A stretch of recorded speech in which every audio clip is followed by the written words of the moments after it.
Kandahar, the heartland of the Taliban. The first city the religious army conquered, and the last to fall when the US-led coalition brought their rule to an end. For decades, people here have known little but war.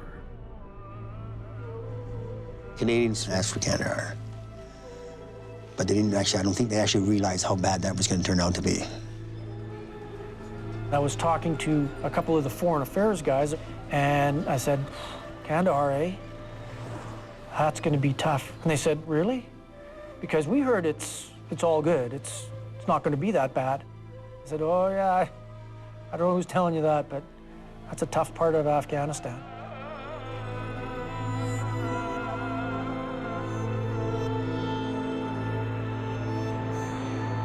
Now, a group of Canadian soldiers are returning to Kandahar province to rebuild and, if necessary, deal with any remaining insurgents.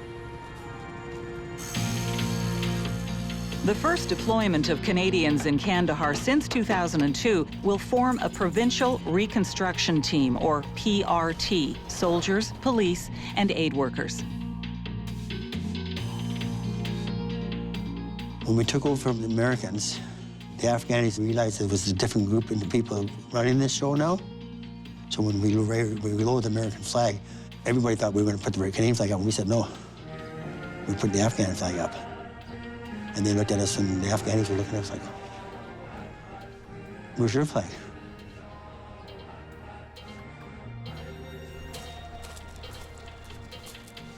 Everything we did was anchored on our development funding. In that year, Afghanistan became the largest Canadian aid program in the world, so there was a lot of money to program. Glen Berry was in charge. The ones that worked with him, we called him the professor, because he was very, very intelligent, very, very smart man.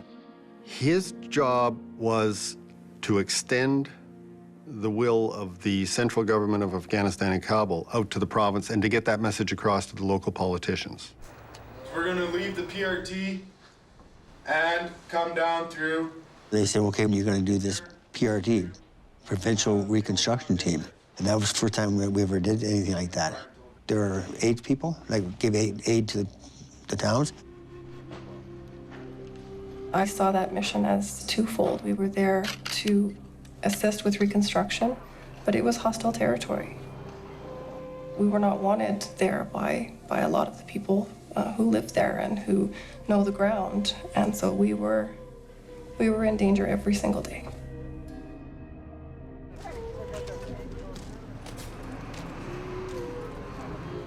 Whenever we went on patrol, it was usually 3 or 4 vehicles in a convoy. You couldn't accomplish anything inside the wire of the camp by just staying there. You had to get out and around and talk to people and show that you were there to assist and that you weren't afraid to get out and assist.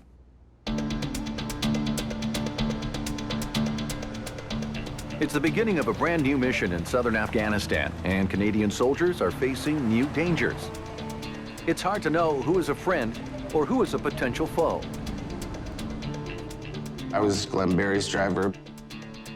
Driving in Kandahar, you're driving full bore.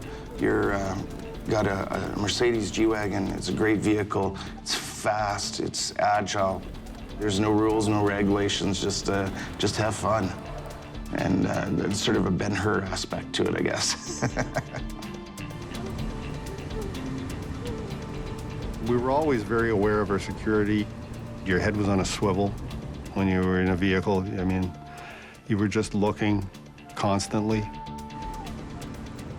We're looking out for suicide bombers for number one, but sometimes the bad guys can use donkeys, donkey-borne IEDs. Sometimes it's a guy in a backpack. Sometimes it's a guy in a wheelbarrow. Sometimes it's a kid that wants just to throw a grenade.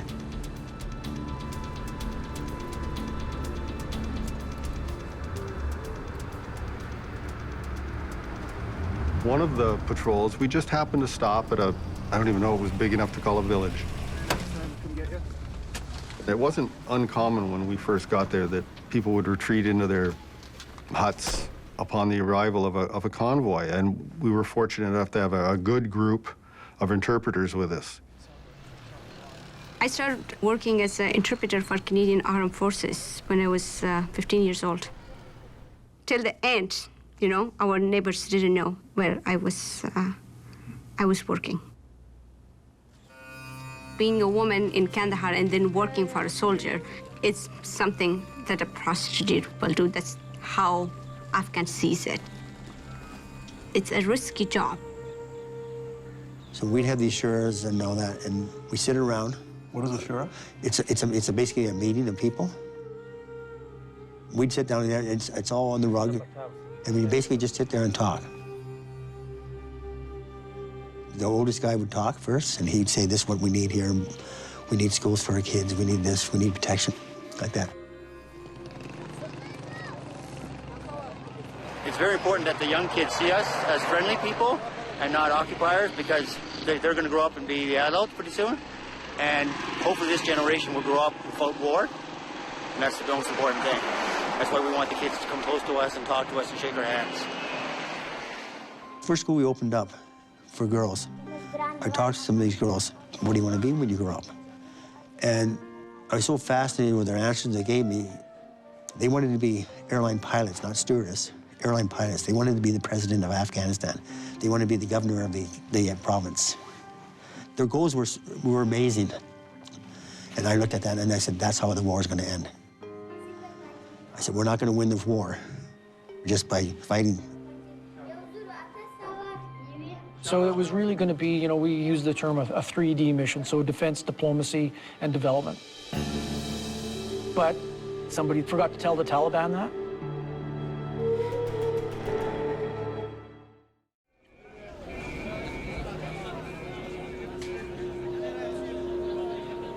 Kandahar was the cradle of the Taliban, its birthplace, its stronghold.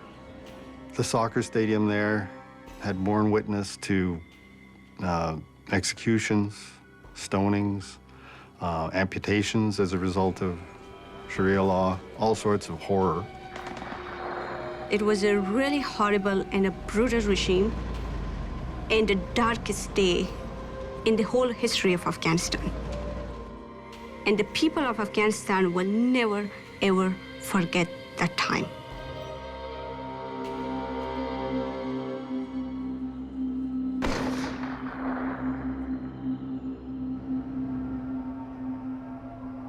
By 2006, when we got over there, there was already indications that there was probably more Taliban activity than we had anticipated.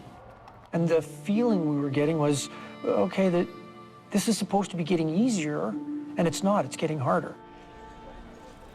Taking advantage of U.S. withdrawal, insecurity increased greatly, and Taliban is reacting to that. Should we not have thought about that, and especially in Kandahar, because it is the heartland of the Taliban? I was going in as one of the first two civilian police into the Kandahar Provincial Reconstruction Team. Our job as civilian police going into the PRT was to do a needs analysis of the Afghan National Police capacity in Kandahar province, and then decide what we could do to assist them. The Afghan police was a mixed bag, from district to district, from town to town. Sometimes they weren't getting paid, sometimes they were corrupt. A lot of them demonstrated some pretty remarkable courage. A lot of them also demonstrated some horrific corruption and vices. It came to my attention that police salaries were not being paid. It was being siphoned off. It was one of my local staff who made me aware. He said that, Nipa, you know, I hear this is happening. Maybe we should make a trip to the UN office and find out what they're doing. Unfortunately, you know, nobody paid attention. The Afghan security forces, especially in southern Afghanistan, have a terrible track record of summarily killing and torturing Afghan civilians. And so when villagers were mistreated by Afghan security forces. In many places, they blamed the foreigners, in some places the Canadians, who brought them there in the first place.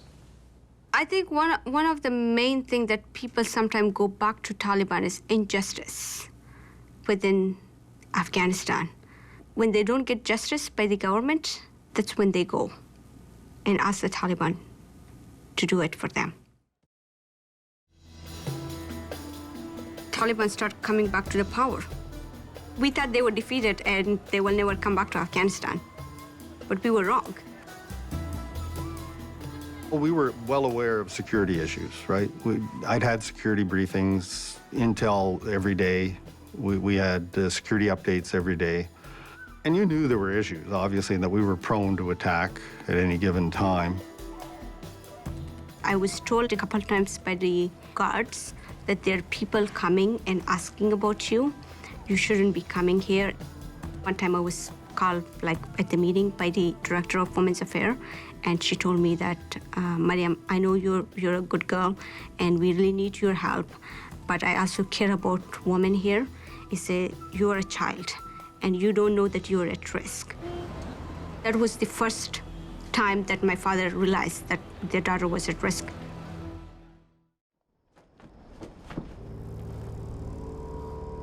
Canadian diplomats and aid workers have to reach out to the local populace, but the soldiers protecting them have to always be ready for attacks. January 15th, 2006 started like every other day. You would know generally the night before, sometimes the morning of, what your mission was. My patrol group headed out to do what we call the presence patrol, which is exactly what it sounds like. We drive around the area and let our presence be known. There was a patrol plan to Tactipol, small town, not that far away. And the mission of that was to go visit with the local government in the town. That was Glen's primary responsibility that day. Glen Berry has his meeting on the way back, and we're just driving casually to our Provincial Reconstruction Team site. And as we drive in through the city gates, we're fairly close in the vehicles. There's 4 vehicles in the convoy. We were told that there's possible suicide bombers in Kandahar. We get that all the time in our reports. Possible suicide vehicles driving around Kandahar, white Toyota Corollas, or this type of vehicle, this type of vehicle. When you watch them, you're on pins and needles. You're like watching like every which way. You always had your head on a swivel watching everything, and this was a difficult place to keep watching because there was so much activity. And all of a sudden, Jeff, my co-driver, calls car right, and at that exact moment, I swerve as hard as I can left.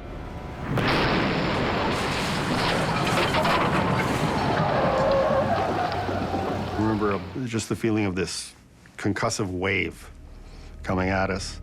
And it lifts our vehicle up through the air, tumbling.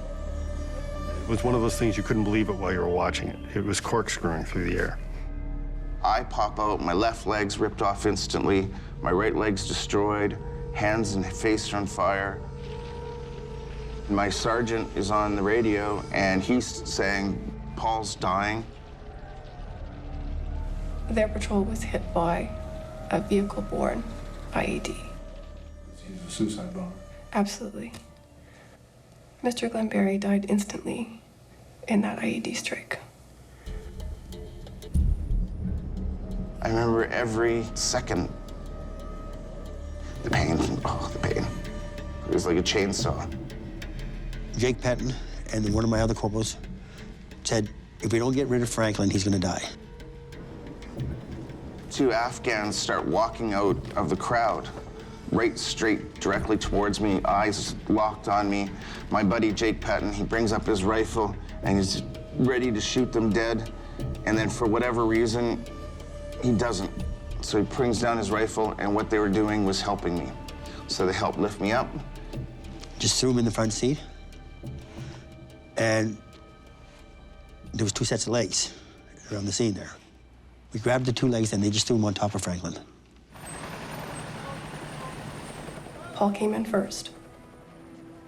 Oh, he was talking unconscious. The first thing he wanted to know was, is everyone else okay? Because Paul was their medic.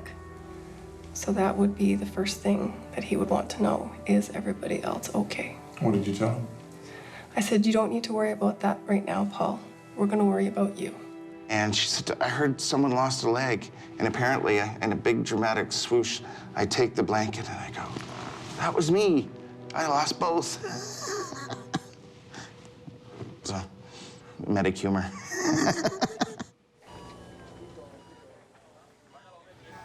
I would like to think whenever a medical professional is treating someone, it's always their best.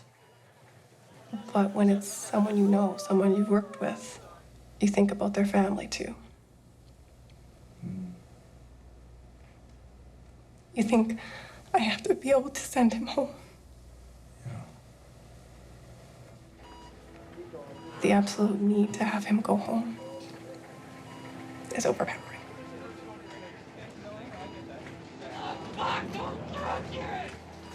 I knew that I had to make it. It was a matter of just no ifs, ands, or buts. I was going to make it. If I'm still alive now to think this, then I'm going to stay alive right to the end, and I'm going to stay alive and see my family. Tragedy in Kandahar. A senior Canadian Foreign Affairs official was killed in the service of his country today by a suicide bomber. 3 Canadian soldiers and several Afghans were grievously injured in the attack. A sad ceremony as a piper plays a final farewell to Glen Berry, the Canadian diplomat who volunteered to come to one of the most dangerous places on earth, in the end giving his life to help Afghans rebuild their shattered country. He paid the ultimate sacrifice. At first, His life. you're almost numb because you're tied up in the events and what you have to do right then and there. And then you can start playing mind games, if you will, with yourself. Well, why did he pull out next to that vehicle, and why didn't it happen next to the vehicle I was in? The thoughts do go through your mind. Why Glen? Why not me? Why am I still here when Glen is not, and he was only 25 yards from me? Did I give my legs to a future Afghan?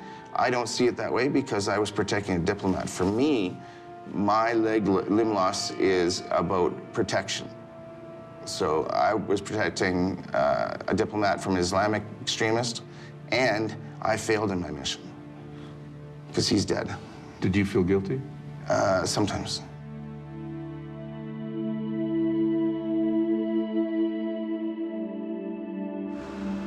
A day later, Canadian soldiers are going back outside the wire.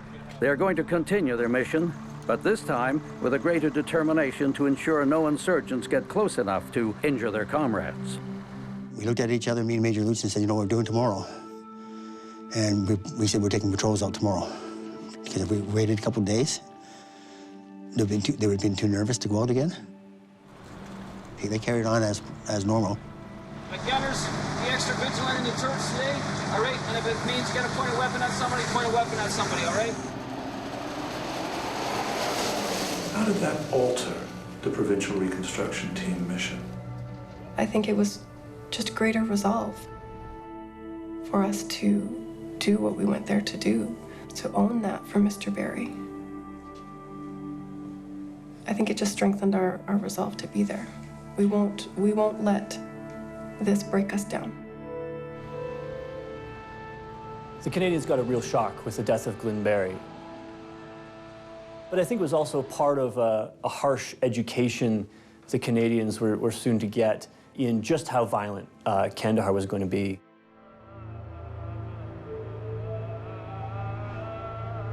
After that, my brother got kidnapped. That was really a bad thing. My brother was only 11 years old. Taliban were trying to get information from him. They tortured him very badly. That still, you know, you can see, if you ever meet my brother, you would see the scars on his back or on his head. And they kept asking him who the lady is, what she's doing, and where her address is. But my brother never, ever told them that she was my sister.